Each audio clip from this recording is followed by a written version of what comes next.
खरं तर स्वराज्य नाव हे ज्या राजांनी दिलं ते छत्रपती शाहू महाराज.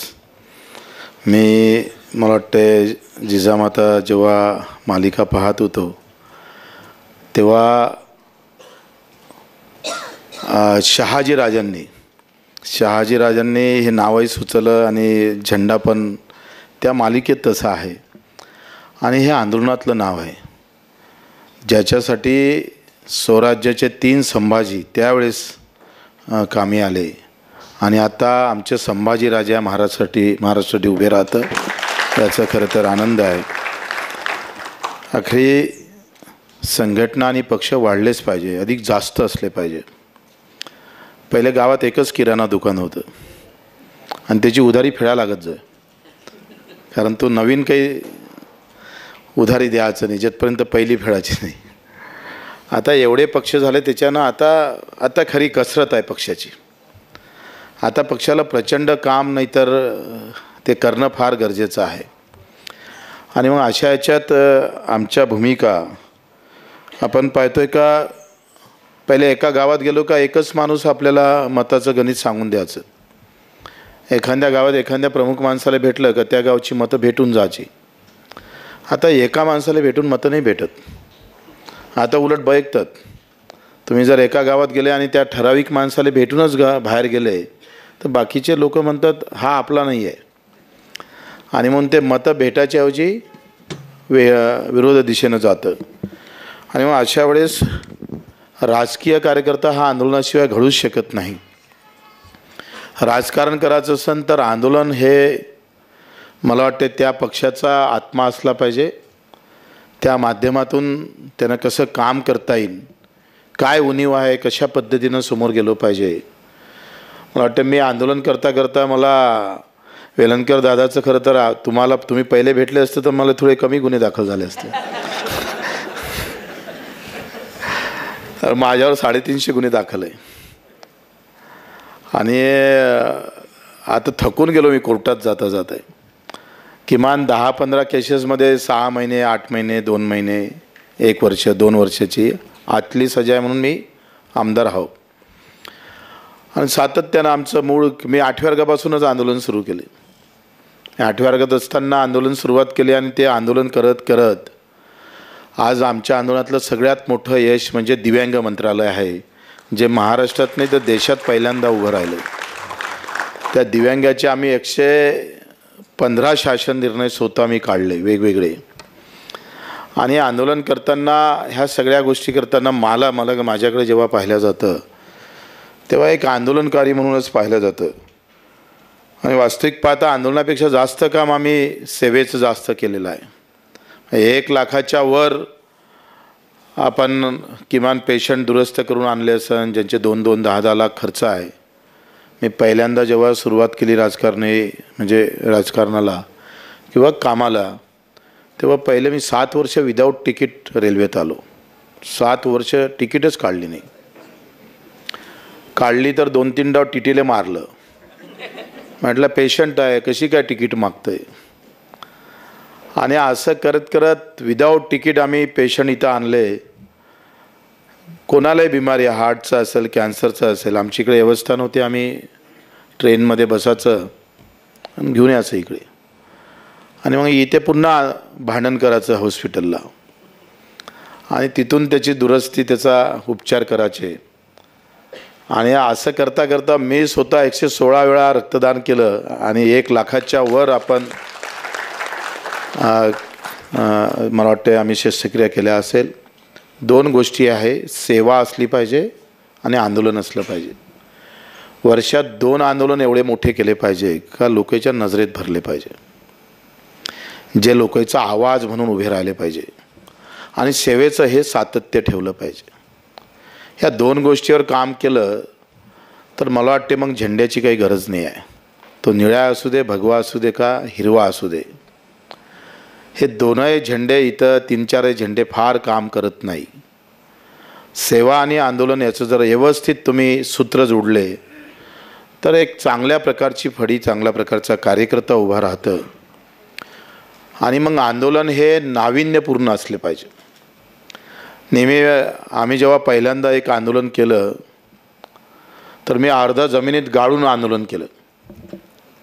ते कलेक्टरला पंचायत पडली अर्ध दफन आंदोलन म्हणजे काय. आणि मग ते कलेक्टर तहसीलदार सगळे आमच्या मागं लागले. म्हणजे नेमकं काय करणार, अर्ध दफन म्हणजे तुम्ही अर्धे मरणार आहे का अर्धे जिवंत राहणार आहे. ते टी व्ही ते पेपरवाल्यांनी त्यांनी एवढ्या मोठ्या त्याच्या न्यूज बनवल्या. आणि त्याच्यामुळं काय झालं का नाविन्य आंदोलन. आपण आंदोलन काय स्वातंत्र्याच्या अगोदर आपल्याला अन्नत्याग आंदोलन महात्मा गांधीजीनं दिलं, उपोषण दिलं किंवा लाँग मार्च दिला, मोर्चा दिला.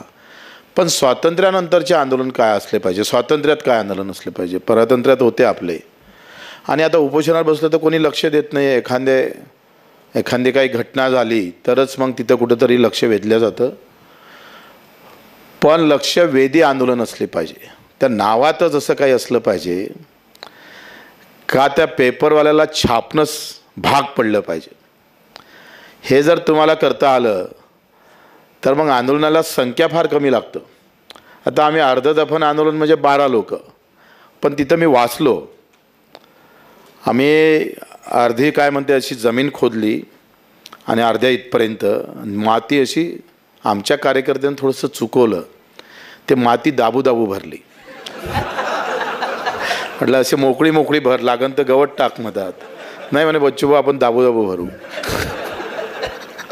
आणि ते दाबू भरल्यामुळं काय झालंय अंदर इकडे सगळे आमचे प्रॉब्लेम व्हायला लागले. म्हणजे रक्तप्रवाहच थांबण्यासारखं झालंय. आणि मग त्याच्यामध्ये नेमकं पाणी देताना बकेट्स आणली ते अधिकच फिट झालं. आणि मला तर पूर्ण म्हणजे मुंग्या आणि हे सगळे यायला लागलं. ते पत्रकार वगैरे होते त्यांनी लगेच बोलावलं. मी वाचलो त्या आंदोलनात. अधिक काळ जर जास्त झालं असतं तर कदाचित लखवा गेला असता. आणि मग ते असं नाविन्य करताना ह्यासुद्धा काळजी घेणं फार गरजेचं आहे. अर्ध दफन आणि ते एवढं गाजलं का मी तिथून माझा एक ओळख होऊन गेली बच्चू कडू एक आंदोलक म्हणून. मधात आमचे अधिकारी ऐकायचेच नाही. यांनी माहितीचा अधिकार तेव्हा आणला नव्हता. तेव्हा मी एका अधिकाऱ्यांच्या तो ऐकतच नव्हता. फॉरेस्टवाला होता. मी सरळ आंदोलनात सांगून दिलं का या अधिकाऱ्याच्या घरात साप सोडणार म्हणून. मी सांगतोय का दुसऱ्या दिवशी त्याच्या परिवारासहितच माझ्याकडे आले. असं काय करू नका. दहशत आंदोलनात दहशत असणं फार गरजेचं आहे. आणि मग हे सकारात्मक आंदोलन. आम्ही रक्तदान करून आंदोलन केलं. काही गावामध्ये एका आमच्या तिवशा गावातलं एका गावाला रस्ताच नव्हता आणि 7 दिवस रक्तदान शिबिर. मला वाटतं देशातलं पहिलं आंदोलन होतं का आंदोलनात रक्त सांडवलं जातं. माझ्या आंदोलनात रक्तदान झालं आणि कुठले इजा न होता 7 दिवस आम्ही रक्तदान चालू ठेवलं. आणि तेव्हा कलेक्टर वर्मा मॅडम होत्या, त्या स्वतः तिथं आल्या आणि त्यांनीसुद्धा रक्तदान केलं आणि डायरेक्ट रस्त्याची ऑर्डर केली. DPDCतून आम्हाला फंड देऊन दिला. हे आंदोलनामधला आपला भाव फार महत्त्वाचा आहे. ही संपत्ती आपली आहे. आता आम्हाला स्वराज्य भेटलं, आमचं स्वातंत्र्य भेटलं. इथं जाळपोळीच्या व्यतिरिक्त कसे आंदोलन करता येईल ते फार महत्त्वाचं आहे. आणि त्याच्यात नाविन्य मी मधात आंदोलन असंच आम्ही शेतकऱ्याबद्दल आंदोलन करायचं ठरलं. तेव्हा RR आबा गृहमंत्री होते, उपमुख्यमंत्री होते. आणि मी TV समोर आम्ही कार्यकर्ते बसलो. त्या शोले पिक्चर चालू होता आणि ते धर्मेंद्र त्या काय म्हणते त्या हेमा मालिनीसाठी वरती जाऊन बसला होता. मी डोक्यात आलं यार हे तर आंदोलन होऊ शकते. आणि बसल्या बसल्या आमच्या डोक्यात प्लॅन आला का आपणही टाकीवर जाऊन आंदोलन करू. आणि ते एकदम नाविन्य होतं. मला वाटतं तेव्हा हे हिंदी मीडिया वगैरे फार, मराठी मीडिया फार कमी होता. नेमकं ते 12 जानेवारी काहीतरी पवारसाहेबांचा वाढदिवस आणि त्या 12 डिसेंबर आणि त्याच दिवशी मी ते आंदोलन घेतलं. आणि मी टाकीवर चढायच्या अगोदरच बातम्या सुरू झाल्या. म्हणजे मी चढणार नव्हतो. म्हटलं आपण इकडेच तरी निपटून टाकू काही. आणि टाकीवर कसं जायचं, इतके ते हिवाळ्याचे दिवस, थंडीगार सगळं नागपूरचं हवामान. आणि मी जिथं बसलो होतो टाकीच्या जवळ घराच्या बाजूनं तिथं पाहिलं तर आज तकला न्यूज होती, बच्चू कडू जले टंकी पर. मग ते इथंच आहे. म्हणजे सांगायचं तत्व हे आहे का आंदोलन नवीन्य असल्यामुळं कसं त्याला, मी उपोषणाला बसलं असतं तर बातमी नाही झाली असती, पण टाकीवर चढतोय अशी बातमी झाल्याबरोबर मी टाकीवर 2 रात्री काढल्या आणि आबा उपमुख्यमंत्री असताना तेव्हा 150 पायऱ्या चढून वरती आले. तेव्हा 2 मंत्री कमी एकदम काय, आम्ही 5 लोकांना केलेलं आंदोलन आहे. मागचा उद्देश काय आहे का, एकदा शेतकरी संघटनेचं आंदोलन सुरू होतं आणि चक्काजाम त्यांनी आंदोलन केलं. मी चाललो होतो गाडी घेऊन. म्हटलं बा तुम्ही चक्काजाम कोणाचा करताय, मंत्र्याचा करताय का अधिकाऱ्याचा करताय? कोणाचा चक्काजाम नाही, सामान्य माणसाचा चक्काजाम. सामान्य माणसासाठी बंद. कोणासाठी तर सामान्य माणसाचा बंद. म्हटलं आता ही आंदोलन सोडली पाहिजे, हे बदलली पाहिजे. आणि मग त्या सोयीनं आम्ही चक्काजाम न करता ते सगळे उचलले संघटनेवाले, तर सगळ्या इकडले जिल्ह्यातले लोक जमा केले आणि तेव्हा आमच्या वसाहताई पालकमंत्री होत्या, त्यांच्या घरावर चाललो गेलो आणि चक्काजामच्या ऐवजी मंत्र्याचं दार बंद आंदोलन सुरू केलं. आम्ही रात्रभर मंत्र्याच्या घरासमोर राहिलो आणि त्यावेळेस त्या कापसाच्या भावाचे प्रश्न होते आणि त्या कापसाच्या भावाच्या प्रश्नामध्ये अख्खी पालकमंत्र्याच्याच घरासमोर त्यांचं आम्ही सांगितलं, जर 1 दिवस जास्त झालं का घरच पाळू. आणि सगळे कलेक्टर पुरी यंत्रणा येऊन गेली तिथे. एका दिवसात जे ग्रेडेशननं भाव पाडल्या जात होते, मी सांगतोय त्यावेळेस इथून 15 वर्ष अगोदर मी माझ्या भागातल्या किमान आमच्या लाखभर शेतकऱ्यांना किमान त्यावेळेस 15 ते 20 कोटीचा फायदा करून दिला होता. एक तर डेअरिंगही पाहिजे महत्त्वाचं. आमच्या इथं राहुल गांधी आले होते यवतमाळला, एका कलावतीचं घर बांधून दिलं होतं. आम्ही रात्रभर झोपलोच नाही.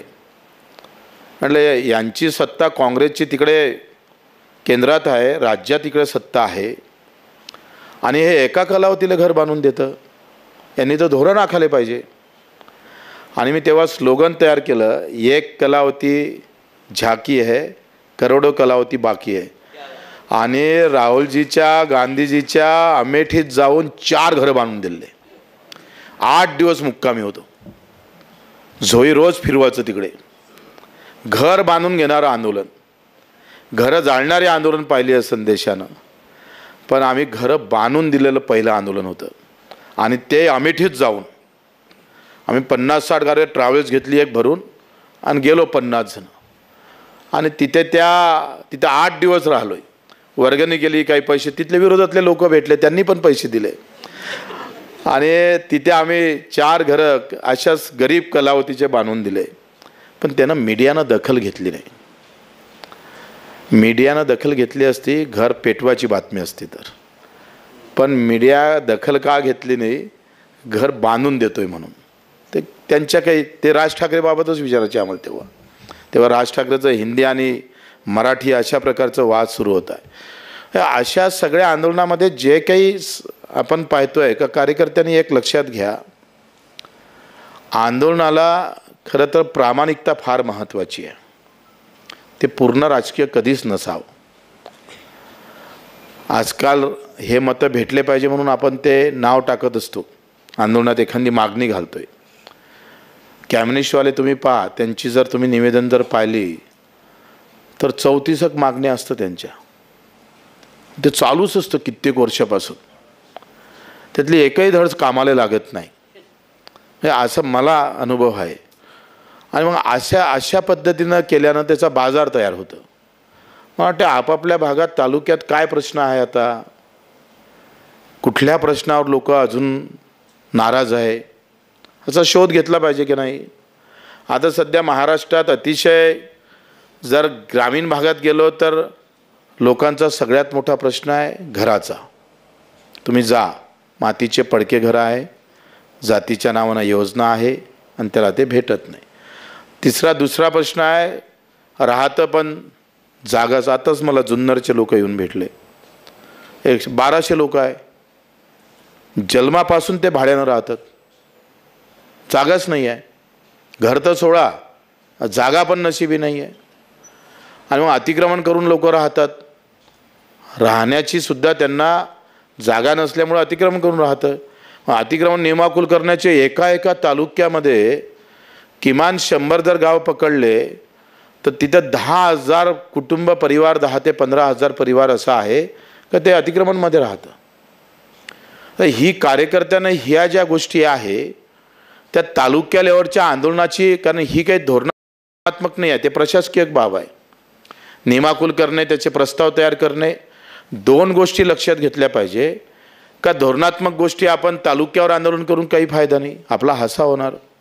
धोरणात्मकसाठी वेगळे मुद्दे असले पाहिजे, तालुक्यासाठी वेगळे मुद्दे असले पाहिजे, आणि मग गाव पातळीवर काय करायचं आहे त्याचं एक वेगळ्या प्रकारचं आपण समोर गेलो पाहिजे.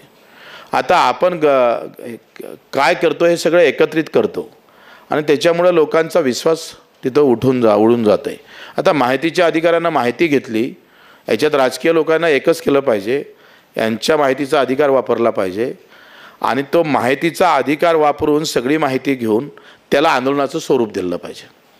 म्हणजे ते चारही कोपडे चीज झाल्याशिवाय राहत नाही. कार्यकर्त्याला ताकद भेटतं. आंदोलनामुळे काय होतं आहे का तिथल्या तालुक्यातल्या प्रशासकीय अधिकाऱ्यावर तुमचं झरप बसतं, सगळ्यात महत्त्वाचं. कारण जसं माहिती अधिकाराच्या कार्यकर्त्याला घबरावतं आहे तसं आंदोलन करणाऱ्याला पण घबरावतं. लोकांना माहीत होतं, तुमचं नावच माहीत नाही आहे. किती जिल्हा प्रमुखाचे नाव माहीत आहे गावातल्या लोकांना, किती तालुका प्रमुखाचे नाव माहीत आहे तिकडे गावातल्या लोकांना माहीतच नाही. कारण सक्रियता जर आपल्याला दाखवायची असेल, लोकांपर्यंत नाव द्यायचं असेल, जायचं असेल तर आंदोलन तर महत्त्वाचंच आहे आणि ते तुम्हाला करावंच लागणार. वर्षातून 2 आंदोलन असे केलं पाहिजे का तालुक्यात किमान 5-6 हजार लोक जमा करण्याची ताकद ठेवा. आता कार्यकर्ते आपल्याकडे कमी आहे पण मुद्द्यावर माणसं सापडतात. जे मुद्दे उचलले का त्याच्यासोबत आपोआप माणसं येतात आणि ते माणसं घेऊन जर आपण संघटन वाढवलं तर आपोआपच मला वाटते त्याचा फायदा पक्षाला होते, संघटनेला होते आणि तिसरा फायदा असा आहे का त्या पीडित लोकांना होते. सगळ्यात महत्त्वाचं का आपण मोठं होत असताना माझ्या घरातला शेवटचा माणूस मोठा झाला पाहिजे भागातला, ते स्वप्न आपण खरं तर डोक्यात घेणं गरजेचं आहे. मी जेव्हा दिव्यांगाच्या आंदोलनाची सुरुवात केली तेव्हा मी इथं पुण्याला एका आयुक्त कार्यालयात गेलो. तिथे 3-4 दिव्यांग, पाय तुटलेले, डोळे नाही आहे, ते बसले. ते आयुक्त 3 ते काय तिकडे गडचिरोलीचे काही मराठवाड्यातले लोक येऊन 2 दिवसापासून त्याच कार्यालयात झोपते, पण ते आयुक्तच भेटत नाही आहे. आणि मी सहज गेलो तिकडे आणि तेव्हा जेव्हा पाहिलं की 2 पाय नसणारा हा दिव्यांग बांधव इतक्या दिवसापासून आला, हे भेटत नाही. आणि मग त्याचं काम सुरू केलं. लक्षात घ्या, आज जे काही बच्चू कडूचा गुडविल आहे किंवा त्याच्या मागं पाहण्याचा लोकांचा दृष्टिकोन जो काही बदलला आहे बच्चू कडूच्या मागचा, त्याचं कारण म्हणजे दिव्यांग आंदोलन आहे. लक्षात घ्या. कारण त्याच्यासाठी कोणीच ते काही मतासाठी थोडं केलं आपण, ते एका जातीतही नाही, एका धर्मात पण नाही आहे, पण त्यांच्या वेदना जास्त आहे. छत्रपती शिवाजी महाराजांनी आम्हाला हेच शिकवलं आहे, वेदना महत्त्वाची आहे. आजकाल जात पाहणारी लोक भरपूर आहे, धर्म पाहणारी लोक भरपूर आहे, पण वेदना पाहणारी लोकच सापडत नाही, कार्यकर्ता दिसत नाही. काही कामामध्ये तर आपण ठरवलं पाहिजे का मला याच्यात मत नाही भेटलं तरी चालन, माझं राजकारण बाजूनं गेलं तरी चालन, पण मी हे काम केल्याशिवाय राहणार नाही. कार्यकर्त्याचा एकदा प्रामाणिकतापणा दिसला लोकांना का लोक, हो मला लोकांनी पैसे दिले, लोकांनीच प्रचारही केला. मी पाहतोय का लोकांनी स्वतः डोक्यावर उचलू गावात फिरवलं आणि निवडून आणले ना. कामाशिवाय लोक दुसऱ्या कोणाला मोजत नाही. काम महत्त्वाचं आहे, कामासोबत प्रामाणिकता पाहिजे. आणि ती प्रामाणिकता जर सामान्य, तुम्ही राजकारणात काय कोणासोबत बेमानी केले, कोणासोबत तुम्ही हा म्हणून नाही म्हटलं, तो भाग अलग आहे, ते राजकारणाचा विषय, ते छत्रपती शिवाजी महाराजांनी केलं. पण सामान्य माणसाबद्दल तुम्ही जर पाहिलं तर छत्रपती शिवाजी महाराजांच्या आयुष्यामध्ये एकाही माणसाला, सामान्य माणसाला स्वराज्याच्या बाहेर आम्ही पाहतो नजरेच्या आड कधीच केलं नाही. आणि म्हणून तुम्ही हे आम्ही डोक्यात घेतलं पाहिजे का माझ्यासाठी सामान्य माणूस देव आहे, वेगळं काही सांगायची गरज नाही आहे. एकदा त्या सामान्य माणसाबद्दलचं तुमची जी काही पाहण्याचा दृष्टिकोन जर बदलला तर अनेक आंदोलन आठवण तुम्हाला, अनेक गोष्टी करता येईल.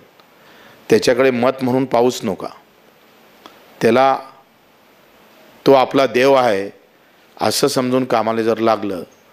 मला आठवते का ह्या सगळ्या याच्यामध्ये आपण यशस्वी झाल्याशिवाय राहणार नाही. आमच्या मागं कोणीच नव्हतं. मला तर आई वडील भाऊ दुरून दुरून संबंध नाही आहे. जे काही मिळवलं आम्ही त्या आंदोलन आणि सेवेतूनच भेटलेलं आहे. आणि जिथंही आंदोलन केलं आहे आत्ताही आम्ही जरी सत्तेसोबत असलो तर ते चूक आहे ते चूकच म्हणाले पाहिजे. आपण एस टी महामंडळाच्या लोक गाड्या फोडतात, एस टी अडवतात. मी पहिला असा होतो का आम्ही एस टीचे पूजा करून त्या ड्रायव्हरला नारळ गिळं घेऊन आंदोलन केलं. एवढी रिंग लावली का पुऱ्या डेपोमध्ये त्याची एक दखल मीडियाला घ्यायला लागली. म्हणजे जी एस टी आम्हाला गावातून तालुक्यात आणतं, जिल्ह्यात आणतं, ती एस टी फोडणारे हात किती करंटे असेल ते कोणाच्या नावानं फोडा. त्या एस टीकडे पाहण्याची प्रामाणिकता अशी पाहिजे का त्यानंच आम्हाला एक तालुक्यात आणलं आहे. त्या एस टीनं आमच्याजवळ गाडी नव्हतं, घोडी नव्हतं, आणि अशा वेळेस त्या एस टीत बसून आपण बाहेर आलो आहे. त्या एस टीला दगड मारण्याची ताकद कशी होतं. आणि आम्ही नवीन संदेश दिला, एस टीची पूजा करून आंदोलन केलं. ते फोडणाऱ्यासाठी एक वेगळ्या प्रकारचे वचपास होता. लक्षात घ्या का याच्यामागं लोकांना ते आंदोलन किती मोठं झालं याच्यापेक्षा आमचा विचार कळला. आंदोलनातून विचारही गेला पाहिजे ना. आंदोलनातून विचार जाणं फार महत्त्वाचं आहे. आणि मग ती फार ही थोडी कसरत आहे, मेहनत आहे.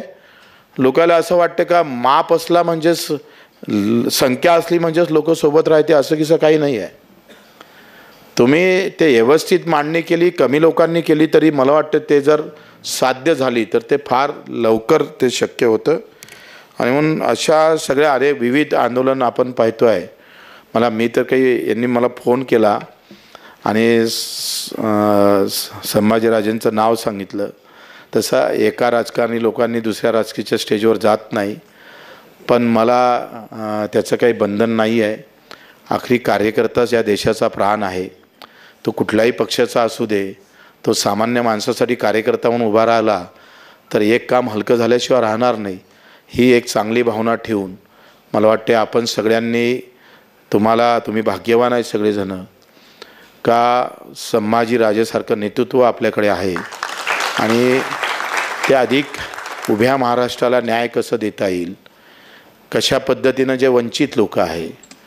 आपण पाहतो का एकंदरीत राज्यामध्ये किती काही जरी असलं तरी एक गोष्ट मात्र नक्की आहे का जे संघटित नाही ते या देशात दुःखी आहे. जे कष्टकरी आहे ते सगळ्यात जास्त दुःखी आहे.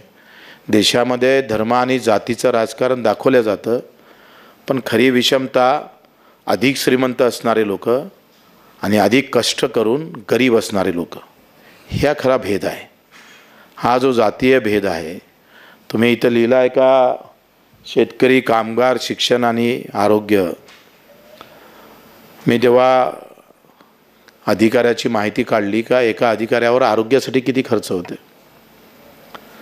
तर असे किमान 200-300 अधिकारी असन त्यांनी 1.5 कोटीच्या वरती खर्च केला आहे. आम्हाला 5 लाखाची योजना 10 डाव सांगितल्या जातं, पण 5 लाखाच्या वरती जर लागले तर मर म्हणतं. हेले सरकार थोडं म्हणते. ही विषमता आहे.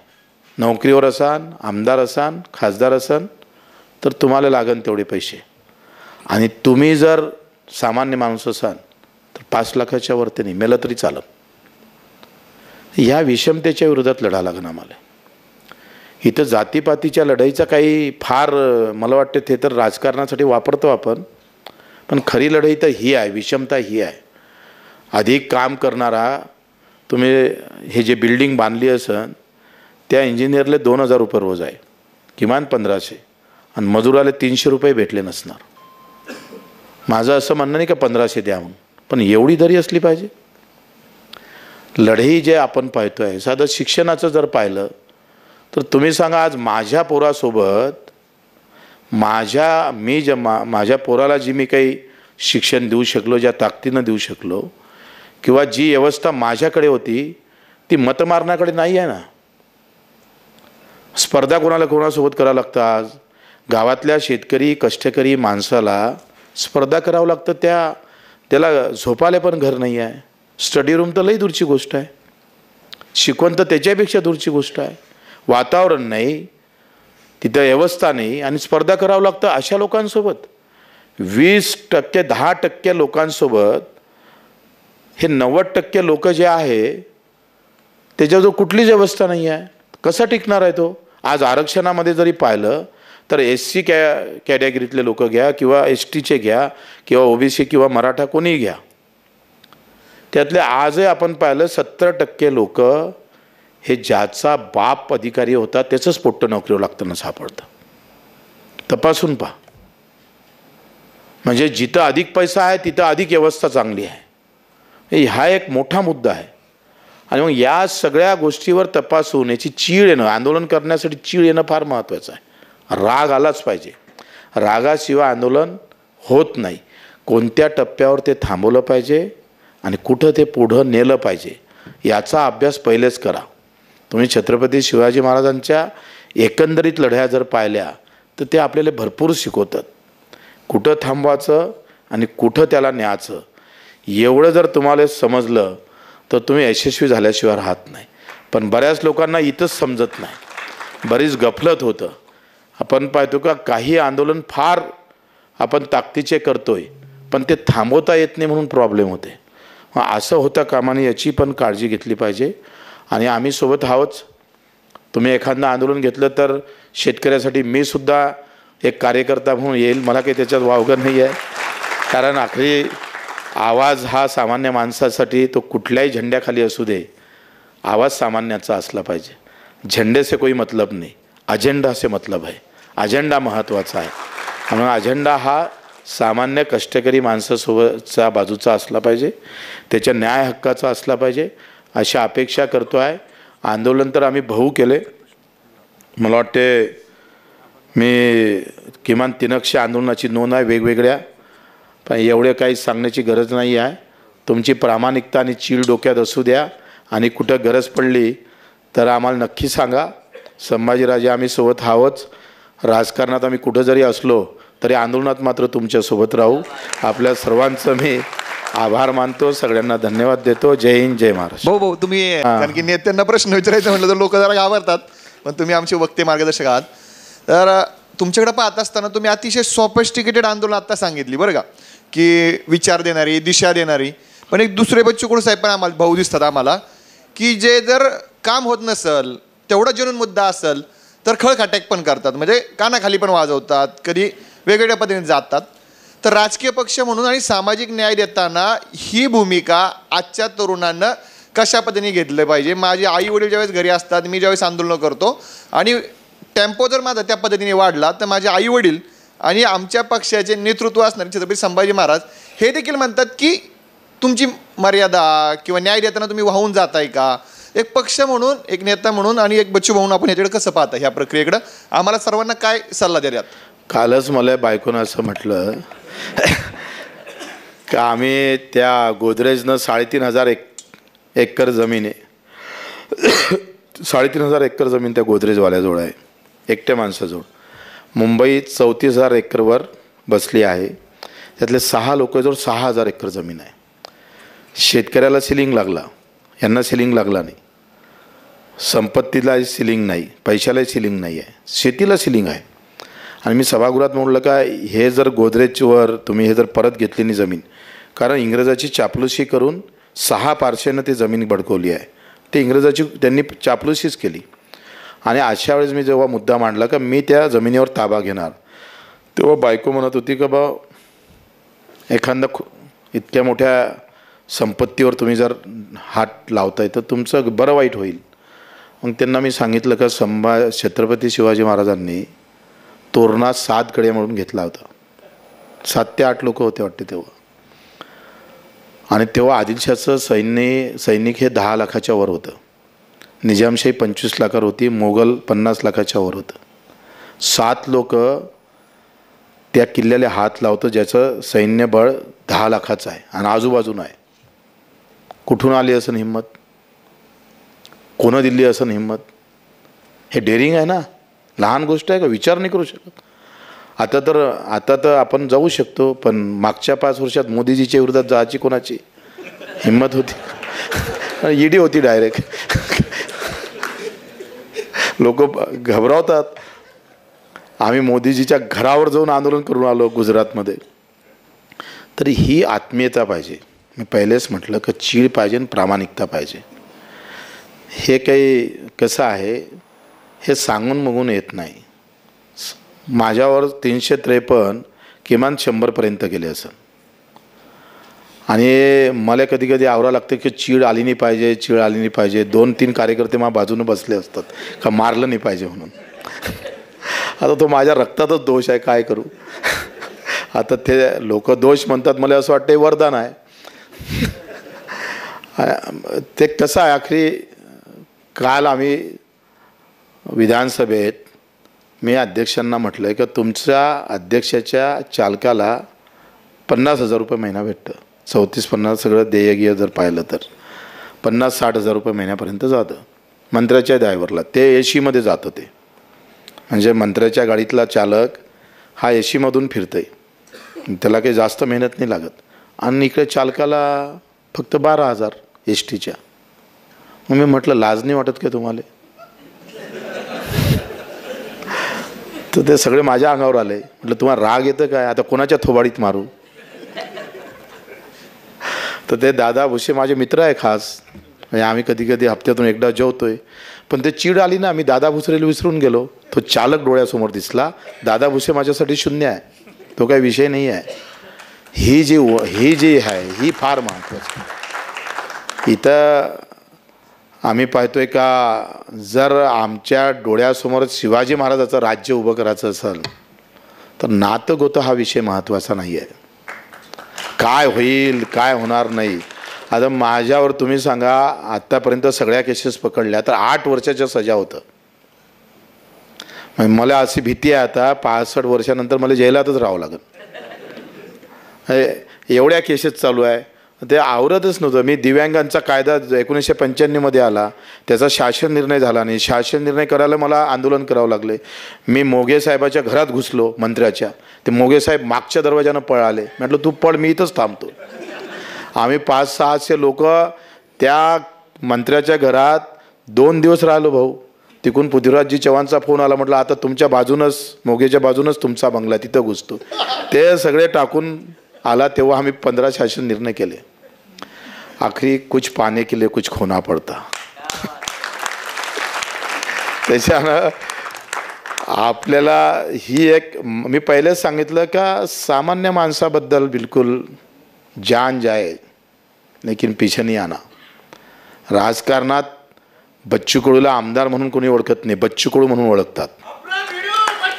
म्हणून हे फार महत्त्वाचं आहे. आमदार गिमदार खासदार हे काही लायकीचे काही त्याला काही फार महत्त्व नाही आहे. अर्धे अधिक आमदार आले तर लोक ओळखतही नाही. काल 2 दिवस अगोदर कोणती भाजी खाल्ली तुम्ही सांगत ना. तुम्ही विचारा स्वतःले का माझ्या बायकोनं किंवा माझ्या मायनं कोणती भाजी केली होती, कुठं ओळखतंय. कुछ ऐसा करो. कसं आहे, पद भेटणं हा अलग विषय आहे, आशीर्वाद भेटणं हा अलग विषय आहे. 2 विषय एकत्र करणं फार कठीण आहे. आशीर्वाद भेटण्यासाठी मी पाहतोय का, मी जेव्हा इथे गेलो काय रत्नागिरी, मी पहिल्यांदाच रत्नागिरी जिल्ह्यात गेलो आणि STनं गेलो आहे. मी आमदार होतो तेव्हा, मला माहीतच नाही. त्यात ते रेस्ट हाऊसला गेलो होतो. ते नारायण राणेचे माणसं एवढे बसले होते तिथं, माझ्यासाठी जागाच नव्हती. तिथं जाव तर ते वेगळ्याच अवतारामध्ये होते. मी चाललो आलो वापस. म्हटलं झालं आपलं आंदोलन राहिलं, हेच भानगड करावं लागेल. एक तर आपल्या ह्याच्यात मी ते ॲटो घेतला. म्हटलं आमचा कार्यक्रम कुठं आहे तिथे जाऊ. मी 12 वाजता कार्यक्रमाच्या ठिकाणी 200-300 लोकांचा हॉल असेल. 12 वाजता तिथलीच चादर घेतली, स्वयंपाकी होती, त्यानं काही ओळखलं नाही. मी ते चादर घेतली आणि तिथंच झोपलो. सकाळी उठलं, झाडझूड केलं आणि तिथं भाषण केलं. हा तर इथंच झोपला होता म्हणा. कसं आहे, आखरी तुमची तळमळ फार महत्त्वाची आहे. आणि ती तळमळ जर कायम राहिली तर मला वाटते कसं आहे, त्याला काही वेगळं काही सांगायची गरज नाही आहे. तुमच्या मनात ती तळमळ आली का ते होऊन जाईल. आपण सरकारबरोबर राहून आता अमरावतीच्या लोकसभेच्या इलेक्शनमध्ये अख्खं मोदी सरकार महाराष्ट्र शासनाला अंगावर घेऊन जो पराक्रम केला त्याच्याबद्दल आम्हाला थोडीशी माहिती द्या. त्याने आम्हाला घरात येऊन मारू असं म्हटलं आणि सगळ्यांना त्रास दिला. मी तेव्हा काहीच बोललो नाही. यानं म्हटलं घरात येऊन मारू असं म्हटलं ना, मी याला सांगितलं का याची खासदारकी पाळू एवढं डोक्यात घेतलं आणि त्याला पाळलं आणि सांगून पाळलं. असं नाही आहे. फार फोन सगळे प्रेशर गिशर सगळी प्रॅक्टिस झाली. त्यांना माहीत आहे आपल्यावर प्रेशर प्रॅक्टिस चालत नाही. ठीक आहे. भाऊ आता एवढं चांगली लाईन जुळते, एवढं सगळं होतंय, तर येणाऱ्या आणि आत्ताच चित्रे पाटलांनी सांगितलं की त्यांच्या विरोधात जाऊन तुम्ही केलं, तर एक सरचिटणीस म्हणून पक्षाचा किंवा एक छोटा कार्यकर्ता म्हणून असं वाटतं की का नाही हे दोन नेतृत्व येणाऱ्या विधानसभेला एकत्रित यावा आणि प्रहारच्या जाग्यावर स्वराज्याच्या जाग्यावरती जय, आणि का नाही प्रहारच्या जाग्यावर नेतृत्व म्हणून तुम्ही तिथं, संभाजी महाराज इथं, आणि का नाही एक नवी दिशा नवी उमेद आपण महाराष्ट्राला देऊ शकतो, यावर आपण बोलावं असं मला वाटतं. नाही त्यांना बोलूया या विषयावर. नाही भाऊंचं मत ऐकतो राहू या विषयावर आणि मग आपण उत्तर ऐकण्यासाठी त्यांना बोलवलं का? नाही भाऊंचं मत ऐकू आणि मग आपण बरोबर नाही. जय भाऊ. आपण माझी काही हरकत नाही, तुम्ही म्हणाल तशी तयार. छत्रपती शिवाजी महाराज की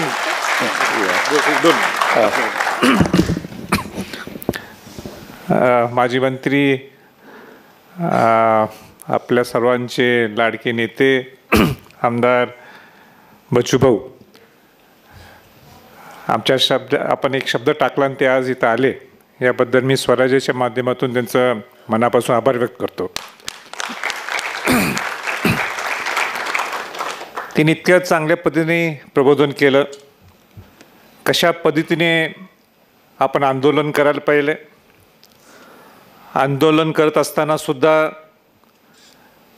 कुठल्या टप्प्यापर्यंत न्यायला पाहिजे, कुठल्या टप्प्यापर्यंत नेऊन काय साधायला पाहिजे, हे इतकं सविस्तर पद्धतीने आपल्याला त्यांनी सांगितलं. त्यांनी सगळ्यात महत्त्वाचा मुद्दा मला जो आवडला, आणि तो महत्त्वाचा मुद्दा हा होता की कोण कुठल्या धर्मात असेल, कोण कुठल्या जातीचा असेल, त्या जातीवर त्या धर्मावर तुमचं प्रेम असावंच, पण शिवाजी महाराजांनी जे आपल्याला शिकवले ते म्हणजे दुसऱ्यांच्या वेदना काय आहेत हे समजून घेणं गरजेचं आहे. आणि ते वेदना लक्षात ठेवूनच बच्चूभाऊंचा प्रवास आहे. आणि म्हणूनच लोक त्यांना मानतात ह्याच्यासाठी की लोकांच्या वेदना समजतात, सामान्य माणसाच्या वेदना समजतात, आणि त्याच वेदना ह्या स्वराज्याच्या सगळ्या संघटनेतल्या लोकांनी, स्वराज्याच्या सगळ्या ज्या पदाधिकाऱ्यांनी ह्या वेदना समजून आपण सगळे आंदोलन करावेत, हा त्यांचा तो दृष्टिकोन होता, तो आज आपल्या पुढे त्यांनी मांडला. दुसरी एक बच्चूभाऊंची एक गोष्ट मला मुद्दाम आठवणीने या प्रसंगी सांगायची. मी वाट पाहत होतो अनेक दिवसापासून की केव्हा आपण एका विचारपीठावर येऊन ती मी माझी भावना व्यक्त करू. स्वराज्य स्थापन व्हायच्या अगोदर ते राज्यसभेची उमेदवारीचं चालू होतं माझ्या, आणि म्हणून मग अनेक आमदार, अपक्ष आमदार आम्हाला लागत होते, म्हणून मी बच्चूभाऊंचे स्वतः आणि त्यांच्यावर अनेक त्यांचे आमदार असताना त्यांचं आपल्याला एक त्यांची सही मिळेल का ह्या दृष्टिकोनातून मी त्यांना कॉन्टॅक्ट केला, धनंजय जाधव आणि आम्ही सर्वांनी, आणि मग ते भेटायचं ठरलं. पण त्यांना वर्षावर जायचं होतं आणि मी मरीन ड्राईव्हवर होतो, मग वेळ कमी होता, पण मरीन ड्राईव्हवरच चौपाटीवरच आपण गाडीत बसून जायचं असं ठरलं, किंवा गाडीत बसून चर्चा करायची. आणि त्यांचा ताफा आला. पोलीस गाडी तर पुढं एस्कॉटची गाडी दिसली, मागं पायलट, पुढं पायलट होती, मागं एस्कॉट होती.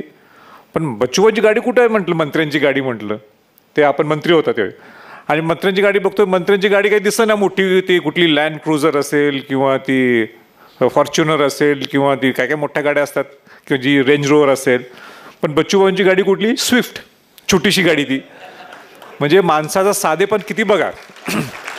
पण मी म्हटलं चला आपण बोलू, चर्चा करू. मग शेवटी किती झालं तरी त्या पदाला महत्त्व असते. मी म्हटलं बच्चूभाऊ तुमच्या गाडीत बसू. नाही म्हटले, कुठले मंत्री बिंत्री म्हटले, आज छत्रपतींच्या गाडीत बस चर्चा करायला मला सुद्धा संधी मिळते म्हटली.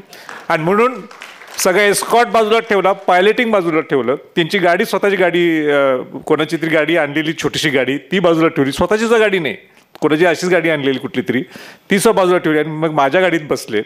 असे मोठेपणा देणारे असे व्यक्ती फार कमी दिसतात, आणि त्यांच्या भाषणातनं सुद्धा तुम्हाला हे वेगळं पण नाविन्यपूर्ण तुम्हाला दिसलं असेल.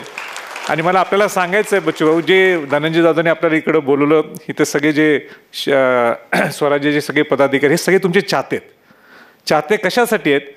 मला सारखे विचारतात ह्या पद्धतीचं आंदोलन करून, ह्या पद्धतीचं आंदोलन करून. मी त्यांना सारखं सांगतो, बा असं करू नका तुम्ही आंदोलन, तुमच्यावर केसेस होतील आणि केसेस निपटता वगैरे डोक्याला ताप होता, तुम्ही जरा शांत राहा. हे कोण काय ऐकत नाहीत. आणि शेवटी मला असं वाटतं की तुमच्या सगळ्या आंदोलनाचं ते पूर्ण अभ्यास करतात आणि त्या पद्धतीने नाविन्यपूर्ण आंदोलन कसं करता येईल हा माझा आदर्श काय घेत नाहीत या आंदोलनाच्या बाबतीत. तर ते तुमचा आदर्श निश्चित घेतात आणि आदर्श घेत असताना तुमचा सुद्धा त्यांच्यावर लक्ष राहून दे. आता कसं लक्ष राहून दे हे तुम्ही ठरवायचं आहे. ते मी काय बोलणार नाही. धनंजय जाधवने कशा पद्धतीने काय त्यांनी राजकीय बोलले, पण माझं एवढंच म्हणणं आहे, आज जसं आपण मोठ्या मनाने इथं आला, शेवटी आपला हेतू एकच आहे की अन्यायाच्या विरोधात न्यायाची भूमिका आपण घेऊन जायचं, सामान्य माणसांचे प्रश्न सोडायचे, सेवा करायची सामान्य माणसाची. शिवाजी महाराज आपल्या दोघांचा सर्वांचा आदर्श आहे. म्हणून पुढे राजकीय होईल काय होईल त्याच्यावर मला इथं भाष्य करायचं नाही, पण आपण एकत्र येऊन एक चांगलं एक समाज घडूया, एक सामान्य माणसांचे प्रश्न सोडूया, ह्या दृष्टिकोनातून आपण एकत्र येऊया. आपण आलात याबद्दल स्वराज्याच्या माध्यमातून मी बच्चूभाऊंचं मनापासून आभार व्यक्त करतो. आजपर्यंत माझ्या जीवनात सुद्धा मी कोणाचं स्वागत केलं नाही आणि कोणाचा आभार सुद्धा व्यक्त केला नाही, पण मला संधी मिळाली की आज एक चांगल्या खऱ्या अर्थाने शिवाजी महाराजांचा मावळा, खऱ्या अर्थाने शिवाजी महाराजांचा आदर्श घेऊन चालणारं व्यक्तिमत्व, अशा व्यक्तिमत्वाचं मी स्वागतसुद्धा करायला मला स्वराज्याच्या माध्यमातून मिळालं आहे आणि स्वराज्याच्या माध्यमातून आभारसुद्धा करायची मला ही संधी मिळाली आहे. आणि खरं म्हणजे आम्ही कोण, आमचा घराने जन्म झाला म्हणजे मोठं होत नाही. जो खऱ्या आदर्शाने चालतो, तो जो विचाराने चालतो, तो खऱ्या अर्थाने शिवाजी महाराजांचा मावळा असतो. आणि म्हणून बच्चूभाऊ हे खऱ्या अर्थाने शिवाजी महाराजांचं, शाहू महाराजांचे, राजाराम महाराजांचे, सगळ्याच महापुरुषांचे हे मावळे आहेत असं म्हटलं तर काही चुकीचं होणार नाही. आणि आमच्या स्वराज्य माध्यमातून आपल्याला परत एकदा सगळ्यांना आमच्याकडून तुम्हाला शुभेच्छा देतो आणि थांबतो. 2012 साली अनिल पाटीलांनी आम्ही सगळ्यांनी मिळून एक मोर्निंगला कार्यक्रम घेतला होता. त्यावेळेला राजेसाहेब, बच्चूभाऊ आणि प्रकाश आंबेडकर साहेब होते. त्यावेळेला आंबेडकर साहेबांच्या अगोदर आपलं आणि दोघांचं भाषण झालं होतं. त्यावेळेला बच्चूभाऊने एक आठवण केली. त्यावेळेला आपण असे महाराष्ट्रभर आलो फिरायला चालू केली 2012 साली. त्यावेळेला बच्चूभाऊंचं एक वाक्य होतं, महाराष्ट्रात अनेक जण छत्रपतींच्या नावावर मुख्यमंत्री झाले, पण मला हे छत्रपती मुख्यमंत्री झालेले बघायला आवडते.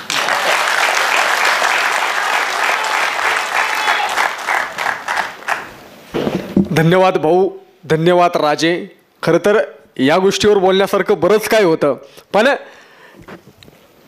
आता आपण सर्वजण भाऊंचं या ठिकाणी मनोगत ऐकलेलं आहे. आपल्या सर्व स्वराज्याच्या कार्यकर्त्यांना प्रेरणा देणार हे भाषण होतं. यानंतर खरं तर विचारांची भूक आपल्या सर्वांची नक्की झाली असेल, पण पोटाची भूक भागवणं सुद्धा गरजेचं असतं.